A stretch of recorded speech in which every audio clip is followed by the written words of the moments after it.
Гонконг үкіметі тахмин етілген жинайчыларының Чин акимиетіне теслим етілмесі қындаки қанули хасына ләғу еті.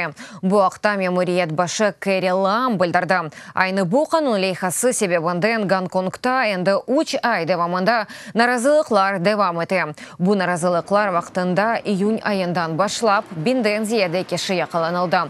10 бинлерce адам әр шер соқақларына чықып, бөлгенін Чин елі яқынлашуына қаршылық білдіреді.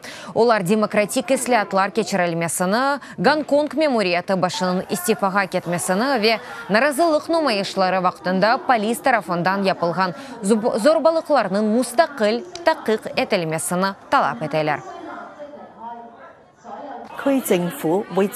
Үкімет ресми тарзда қанули хасыны ләғу етежек. Сонки 2 ай давамында юз берген вақалар Гонконг сәкенлеріні кедерлетті ве шок алына кетірді. Біз пек радсызмыз, бұл вазиятны ал етежекміз деп үміт етем.